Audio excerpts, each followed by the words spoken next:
जीवन मिटाना है दीवानापन, कोई प्यार जीवन से प्यारा नहीं।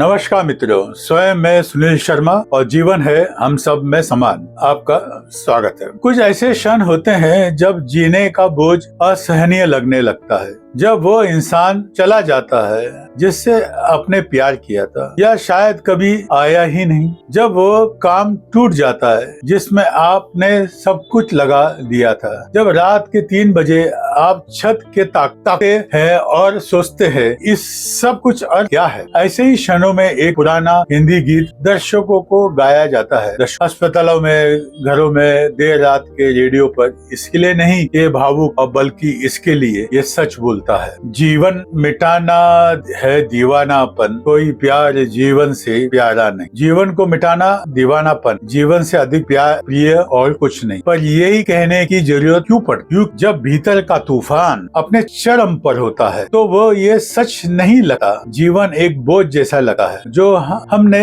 मांगा ही नहीं। और यही वो क्षण है जिससे चेतन गहराई से देखने के लिए कहता है, भारी घटना को नहीं बल्कि उससे भीतर उठे तूफान। भारी समस्या शायद गुजर जाए पर जो आंतरिक उथल पुथल वो पीछे छोड़ जाती है, चेतन उसी को संबोधित करता है। हर कठिन क्षण की 2 परतें हैं। यह एक बात है जो हमसे अधिकांश को भी कभी कभी नहीं सिखाई गई है। हर कठिन अनुभव के 2 परतों से आता है। पहली परत यह है स्वयं घटना तथा परिस्थिति, वास्तविकता। कोई चला गया, नौकरी छूट गई, निदान आ गया। दूसरी परत है वो जो उसकी जवाब में आपके भीतर होता है, भ्रम, भय, दुख, वो अवशेष जो घटना के समाप्त होने के बाद भी नहीं जाता। हम में से अधिकांश लोग अपना जीवन बाहरी परत को ठीक करने में लगाते हैं और कभी कभी हम सफल भी होते हैं, पर तब भी आंतरिक उथल पुथल बनी रहती है। यही संचित आंतरिक विक्षोभ है। चेतन इससे मेस कहता है, मानसिक भावनात्मक तनावपूर्ण लक्षण। हर मनुष्य इसे जीता है। ये कमजोरी नहीं है, ये हमारे बारे में सबसे ईमानदार सच है। मेस कोई निदान नहीं है, ये एक विवरण है। ये जीने का आंतरिक अवशेष है। वो चिंता जो पूरी तरह जाती नहीं, वो दुख सीने में बैठा रहता है, वो पुरानी पीड़ा जो नई परिस्थितियों में भी फिर खुल जाती है। इसे पहचानना टूटना नहीं है, ये स्पष्टता है। गीत क्या समझाता है? ये गीत का अंतरा उन कारणों से गुजरता है जिनकी वजह से हम कभी कभी जीवन की पकड़ खो देते हैं, और हर अंतरा उसी आंतरिक भूगोल का चित्र बनाता है जिसे चेतन योग वर्णित करता है। ये पंक्तियां सुनिए, सारे जहां की अमानत है ये जीवन तुम्हारा नहीं। तुम्हारा जीवन पूरी संसार की अमानत है, ये केवल तुम्हारी त्याग करने के लिए नहीं है। चेतन की भाषा में ये जीवन है कि आवाज है, अस्तित्व का वो विशाल और व्यक्तिगत निरंतर प्रवाह जो हम सब के भीतर से गुजरता है, पर किसी को भी स्वामित्व नहीं है। वो स्वयं में हमारी व्यक्तिगत मनोवैज्ञानिक पहचान आहत होकर सिकुड़ जाता है। वो इससे बड़े प्रवाह को भूल जाता है और वही क्षण की पीड़ा को अस्तित्व का समग्रता समझ लेता है। गीत एक कोमल सुधार है। आप अपनी वर्तमान पीड़ा से कहीं बड़ी किसी चीज का हिस्सा है। और फिर एक और अंतरा,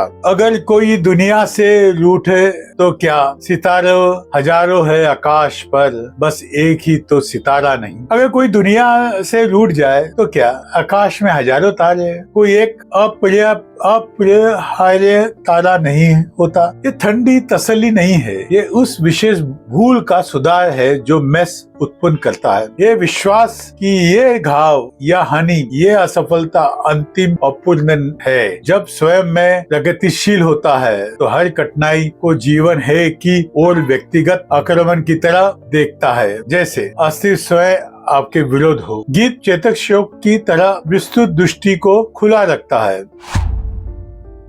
मील का निमंत्रण। अब गीत बदलता है, वो अंधेरे को नाम देने बन करके प्रकाश की ओर इशारा करने लगता है। किसी के इरादों के खातिर जियो, किसी के मुरादों के खातिर जियो, है यादों में जीना भी तो जिंदगी है। किसी के सपनों के लिए जियो, किसी की आशाओं के लिए जियो, यादों में जीना भी तो जिंदगी है। ये मील का निमंत्रण है, मानसिक भावनात्मक जागरूकता जीवन। तूफान में डूबने से नहीं रहना, बल्कि बाहर की ओर मुड़ना, जागरूक, जुड़े हुए, उपस्थित। मील कोई उच्च अवस्था नहीं है जो केवल साधुओं या असाधारण रूप से मजबूत लोगों के लिए आरक्षित हो। वो साधारण क्षण है जब आप अपने अनुभव से युद्ध में नहीं होते, जो महसूस कर रहे हैं उससे लड़ नहीं रहे और उसमें खोए भी नहीं है। गीत इसे सुंदर ढंग से कहता, रुकने के लिए कोई बड़ा कारण नहीं चाहिए, एक छोटा सा कारण भी किसी और की आशा और कोई यादगार जिसमें अभी भी उष्मा है, शुरुआत के लिए काफी है। मील कोई दूर का गंतव्य नहीं है, ये उसी क्षण शुरू होता है जब आप तूफान में डूबना बंद करके उसे देखने लगते हैं। राह में खड़ा साथी गीत का अंतिम अंतरा सबसे चुपचाप क्रांतिकारी प्रश्न पूछता है।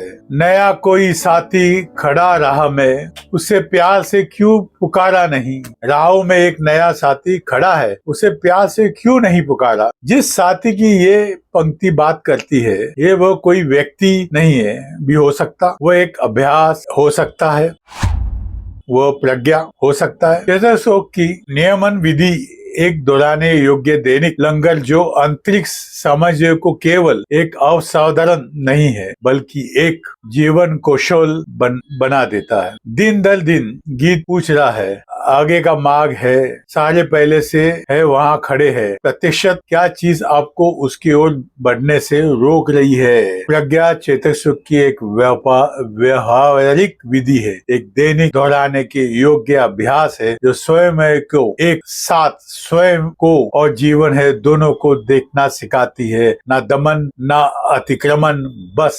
सामंजस्य। आंतरिक उथल पुथल विलिप्त नहीं होती है, वो आपको चलाती नहीं है। गीत जो नक्शा बनाता है अपने अंतरों में, ये गीत बड़ी चाप खींचता है जिस पर चेतक सुख चलता है। आइए इस कदम को नाम दे। पहला, मेस को पहचानो। पीड़ा सच्ची है, भीतर का तूफान सच्चा है, गीत इसे कम नहीं आंकता। दूसरा, जीवन है कि याद, आप एक बड़े प्रवाह के हिस्सा है, आप जीवन केवल आपका त्यागने के लिए नहीं है। तीसरा, स्वयं को कोमल सुधार, आकाश में हजारों तारे हैं, कोई एक घात सब कुछ का अंत नहीं है। चौथा, मील का निमंत्रण है, किसी भी चीज के लिए जियो, एक आशा, एक स्मृति, एक छोटा सा कारण, बाहर की ओर मुड़ो। पांचवा, प्रज्ञा का वास्तव प्रस्ताव, साथी राह में खड़ा है, अभ्यास पुकारने जाने की प्रतीक्षा में है। छठा, संपूर्ण स्वयं का कल्याण कठिनाई अनुसूची नहीं है बल्कि उसके भीतर आंतरिक सामंजस्य की उपस्थिति। हो सकता है जीवन जो लाए उसे आप ना बदल सके, पर जिस